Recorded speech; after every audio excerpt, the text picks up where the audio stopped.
In the autumn of 331 BC, two great powers faced each other on the plains of Mesopotamia. King Darius of Persia brought an army drawn from across his vast empire. Opposite him stood Alexander of Macedon, young, ambitious, and undefeated. What happened here at Gaugamela was more than a battle. It was the moment that decided who would rule the ancient world. You are watching Erahive, where history speaks, the road to destiny. 2 years had passed since the victory at Issus, and Alexander's march eastward showed no sign of slowing. Syria, Phoenicia, and Egypt had all fallen under his banner, each campaign breaking another piece of the Persian world. In Egypt, he had been welcomed not as an invader, but as a liberator. Priests placed the double crown of the pharaoh on his head, and whispers began to call him the son of the god Amun. For his men, Egypt was a reward, a land of plenty after years of hard fighting. For Alexander, it was only a pause. Through the winter of 332 and into 331, his army rested in the fertile Nile Valley. Supplies were abundant, spirits were high, and for a brief season, the relentless campaign gave way to feasting and rebuilding. Yet even in this time of peace, Alexander was planning. He knew that the true heart of the Persian Empire lay far to the east, in Mesopotamia and beyond. Egypt was a jewel, but Babylon and Persepolis were the crown. When spring came, he moved. His army, some 40,000 infantry and 7,000 cavalry, marched back through Phoenicia, their discipline astonishing all who saw them. What kept them going was not only loyalty or fear, it was Alexander's gift for organization. He knew how to keep an army alive across continents. Along the coasts, ships carried provisions, ensuring his soldiers never starved. Inland, he timed the marches to cross fertile regions where food and water were plentiful. Every stride forward was measured, every camp placed with precision. King Darius, far away in Babylon, prepared his counter. He remembered the humiliation of Issus, the chaos of fleeing while his own family was captured. This time he swore he would meet the Macedonians on ground of his own choosing. Persian scouts shadowed Alexander's movements, reporting back to their king. To Darius, the pattern seemed clear. Alexander would march along the Euphrates, just as Greek mercenaries had done decades earlier in Xenophon's Anabasis. And so the King of Kings ordered the valley stripped bare. Crops were burned, villages emptied, wells poisoned. If the Macedonian dared come that way, he would find only fire and dust. But Alexander was no ordinary invader. He had studied Xenophon's march, and he knew what Darius was preparing. Instead of the obvious path, he veered north into rougher terrain but richer supplies. Here, his men could still find food, fodder, and water. The march was longer but safer. The bold choice caught the Persians off guard, forcing them to abandon their careful plan. By late summer, the Macedonians reached the great river Tigris. There, under the open sky, an omen appeared. On September 20th, as the soldiers prepared to cross, a lunar eclipse darkened the heavens. To the superstitious, it was a sign of cosmic upheaval. Alexander, ever the master of symbols, claimed it foretold the fall of Persia. The men crossed with renewed determination. From the east bank, Alexander's scouts brought troubling news. Darius had assembled another great army and was moving north to intercept. The time for maneuver was ending. Both kings now understood. The next clash would not be another step in the campaign, it would decide the fate of the world. Darius prepares for the final stand. In the heart of Babylon, Darius gathered his strength for one last stand. The defeat at Issus had scarred his reputation, but it had not broken his empire. From every corner of his vast dominion, men were summoned to fight. Persians from the royal provinces, horsemen from Bactria and Sogdia, Scythians from the northern steppes, Armenians from the mountains, Indians with their elephants, and Greek mercenaries who had once fought against Alexander's own countrymen. The army that formed was immense. Tens of thousands of cavalry, swarms of infantry, and exotic weapons meant to terrify. Chariots fitted with long, curved blades were prepared to slice through enemy lines. Elephants, though few in number, stood as living towers of fear, never before seen in a battle against Macedon. Yet numbers alone could not guarantee victory. Darius knew this too well. He had seen his massive host crumble at Issus because it had been trapped in narrow terrain where cavalry could not maneuver. This time, he would not repeat that mistake. He needed a battlefield that gave his horsemen space to sweep around and crush the smaller Macedonian force. He chose the plain near a small Assyrian village called Gaugamela, northeast of Nineveh. It was a vast, open expanse, flat, wide, and seemingly endless, perfect for cavalry. But Darius went further. further. To give his scythed chariots the best chance, he ordered the plain prepared like no battlefield before. Thousands of laborers cleared rocks, leveled ridges, and smoothed the earth. No obstacle would stand between his chariots and the Macedonian phalanx. When the work was done, Darius positioned his forces with care. On the left, Bessus commanded the fearsome Bactrian and Scythian cavalry, horsemen renowned for their speed and ferocity. On the right, Mazaeus held command of Syrians, Mesopotamians, and Medes, supported by Armenian and Cappadocian riders. At the center, beneath a royal standard raised high above the lines, stood Darius himself. Around him clustered the elite immortals, Greek mercenaries, Persian heavy infantry, archers, and his personal bodyguard. Before the line, 200 scythed chariots waited, their blades glinting in the sun. Behind, elephants rumbled uneasily. The message was clear. The empire had gathered all its strength, and it would fight as one. But even as Darius made his preparations, Alexander was already maneuvering. He crossed the Euphrates, built pontoon bridges across rivers, captured scouts, and occupied a hill that overlooked the Persian plain. From this height, the Macedonians could see the size of the enemy camp stretching far beyond the horizon. For Darius, it was a test of will. He had assembled the largest army the world had yet seen, prepared the field with meticulous care, and waited for his enemy to walk into the trap. Yet history has a cruel habit. It rarely bends to numbers alone. The Persians believed their king had removed every disadvantage, but what Darius could not remove was the one element that had defeated him before: Alexander's unpredictable genius. The plain of Gaugamela was ready. The armies were nearly face to face. The storm that would decide the fate of Persia was about to break. The night before battle, as the Macedonians drew closer, the gap between the two armies narrowed to little more than a hill's distance. Alexander made his camp on higher ground, a position that offered both safety and a clear view of the Persian host. From the ridgeline, his soldiers looked out over a sea of campfires, stretching far into the horizon. To men who had marched for years, it must have seemed as though the entire world had gathered to oppose them. In the Persian camp, the mood was restless. Darius had ordered his soldiers to remain on alert through the night, fearing that Alexander would attempt a surprise attack. Thousands stood in formation beneath the stars, gripping their weapons, waiting for an assault that never came. The hours dragged on. With no sleep, no warmth, and no certainty, fatigue seeped into the Persian lines before battle had even begun. By contrast, the Macedonian camp was calm. The soldiers ate, drank, and rested, confident in the discipline that had carried them through every trial. Their king had never led them into ruin, and they trusted him to do the same now. To them, the sight of countless Persian fires was daunting, but not demoralizing, for these were the same men who had crossed rivers under scorching sun, besieged cities for months on end, and faced overwhelming odds before. That night, Alexander gathered his generals. Parmenion, the seasoned commander who had been his father's man before him, urged a night attack. Striking in darkness, he argued, could throw the Persians into chaos and tilt the field in their favor. But Alexander refused. "I will not steal victory like a thief in the night," he declared. Some believed these words were born of pride, others of practicality. In truth, he knew the risks: confusion in darkness, orders lost in the noise, and the danger of his smaller force being scattered before dawn. So Alexander chose patience. His men fortified their camp, set watch, and then lay down to sleep. And their king,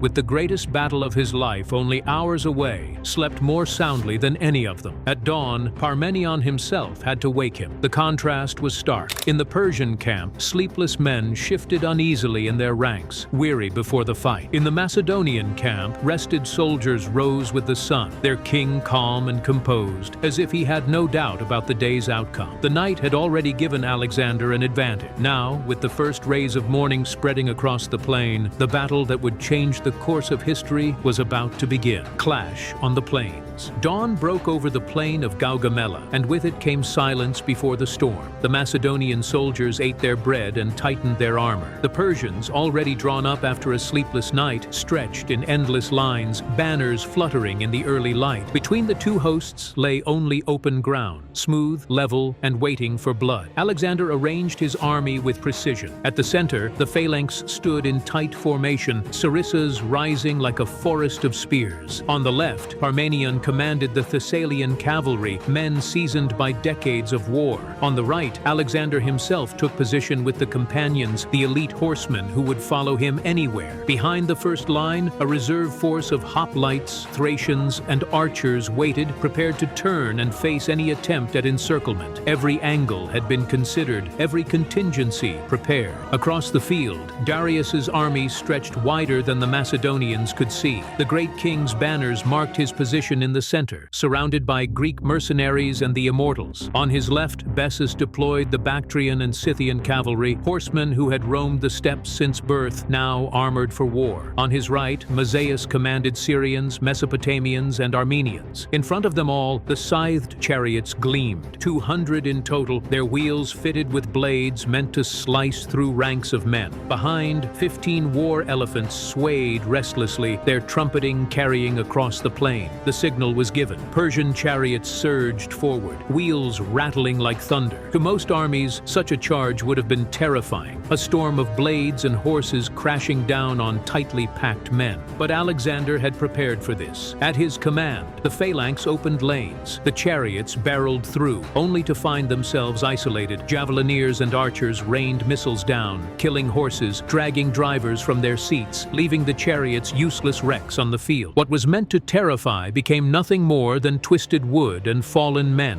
Then the cavalry clashed. On Alexander's right, Bessus hurled his Scythians and Bactrians forward in wave after wave. Hooves tore up the earth, dust filled the air, and the crash of spear against shield echoed across the plain.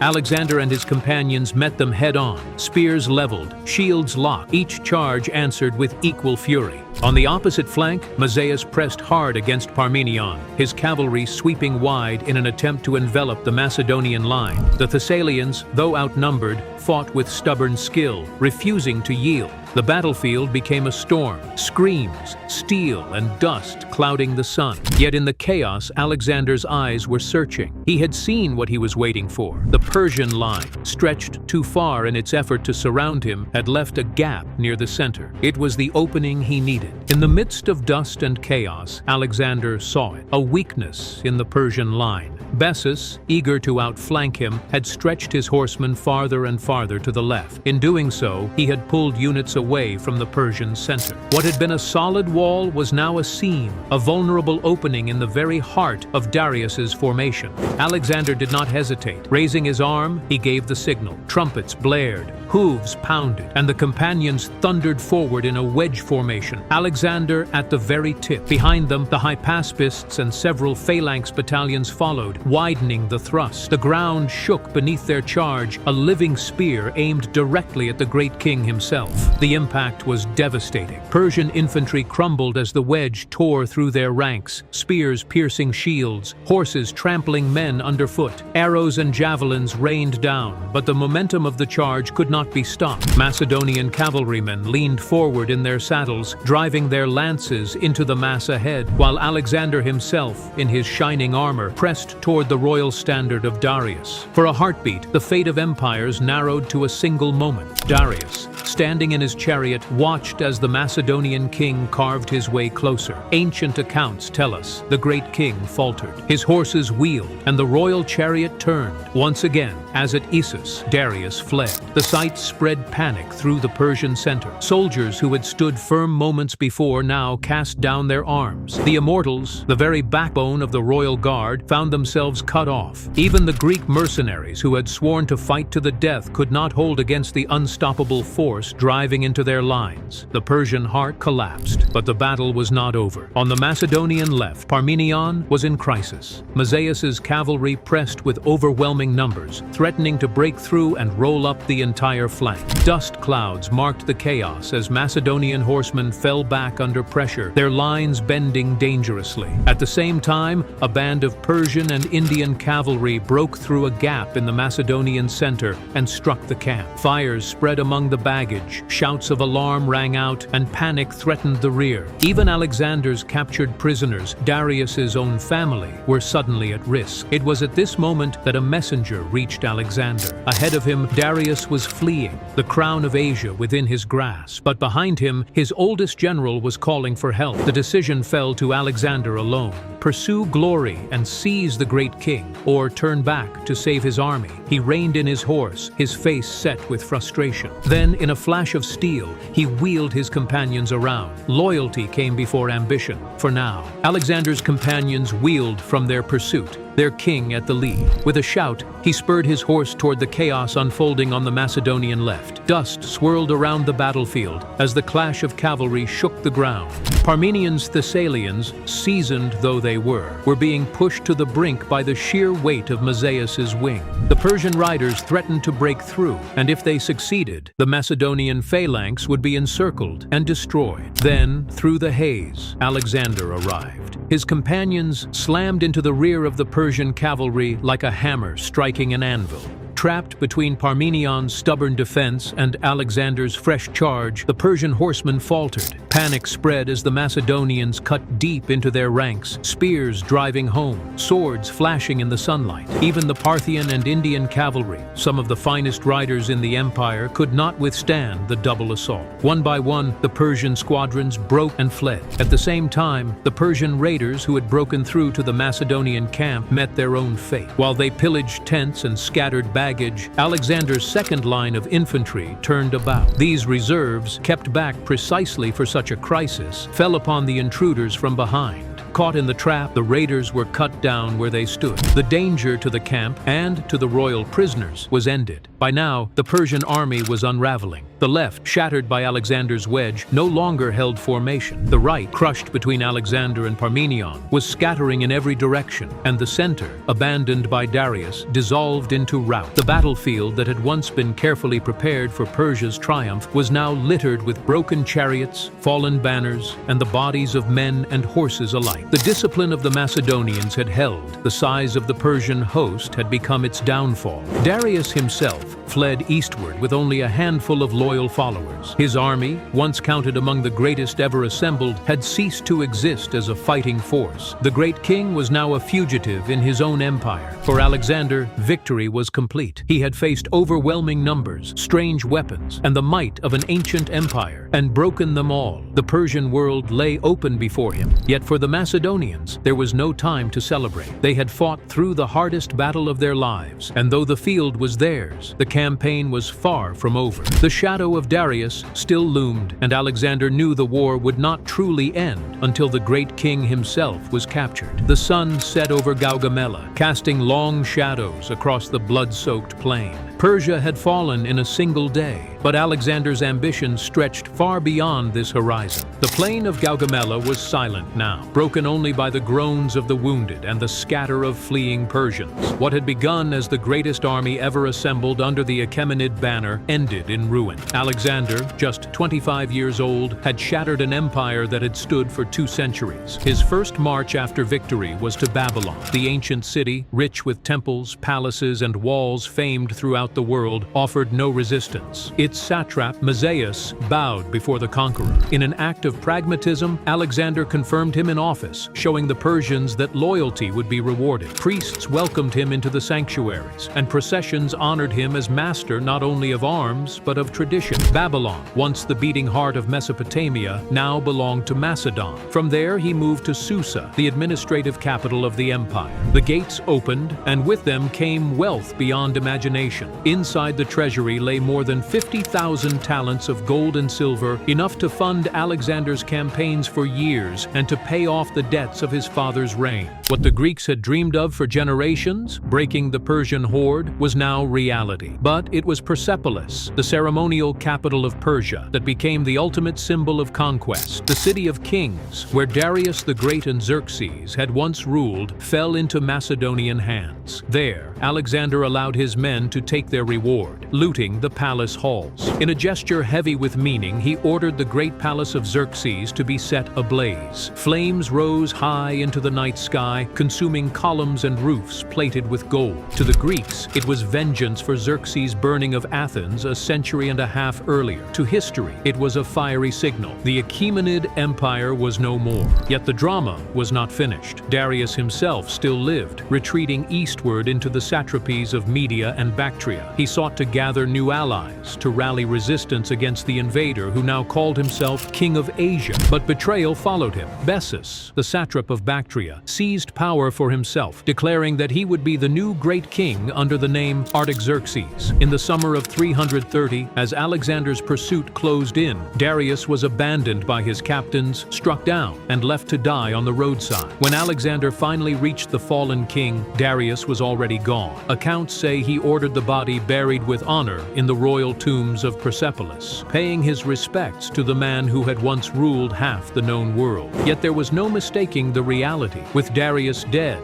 and Bessus a usurper without support, Alexander stood as the unchallenged master of the Persian realm. From the Nile to the mountains of Iran, the empire of Cyrus the Great had been brought under a foreign king in less than a decade. But Alexander's ambition did not rest. Gaugamela had given him Persia, yet his eyes were already turning east toward the edge of the known world. The conquest of an empire was over. The march to legend had only just begun. The Battle of Gaugamela was more than the defeat of one army. It was the collapse of an empire and the birth of another. On that plain in Mesopotamia, Alexander of Macedon proved that strategy, discipline, and leadership could overcome numbers, weapons, and even the vast machinery of the Persian state. For Persia, the consequences were final. The dynasty of Cyrus, Darius, and Xerxes had ruled the East for 2 centuries, shaping politics, culture, and war. In a single day, their rule was broken. Darius's flight and eventual death left the empire leaderless, its nobles turning to betrayal rather than resistance. What had once been the mightiest power on earth crumbled into fragments. For Alexander, the victory was only the beginning. Babylon, Susa, Persepolis all fell into his hands. Gold and silver from the treasuries poured into his coffers, transforming the Macedonian king into the richest man alive. Yet wealth was not what he sought. Gaugamela gave him a new identity, not just conqueror, but great king of Asia. Still, this triumph carried shadows. Alexander had chosen to save Parmenion over capturing Darius, a decision that revealed both his loyalty and his frustration. He had shown mercy to Persians who surrendered, but also unleashed fire upon Persepolis. The young king was no longer just the son of Philip. He was shaping himself into a figure both feared and admired, a man whose ambition had no horizon. Gaugamela was the turning point. With Persia fallen, nothing stood between Alexander and the lands of Central Asia, India, and the unknown beyond. His men, weary yet bound to him, would march farther than any Greek had ever dreamed, and the legacy of that march would echo through centuries, changing the shape of the ancient world forever. You've been watching Erahive, where history speaks. If this journey through history moved you, give it a like, share your thoughts in the comments, and subscribe to join us for more stories from the past that shaped our present.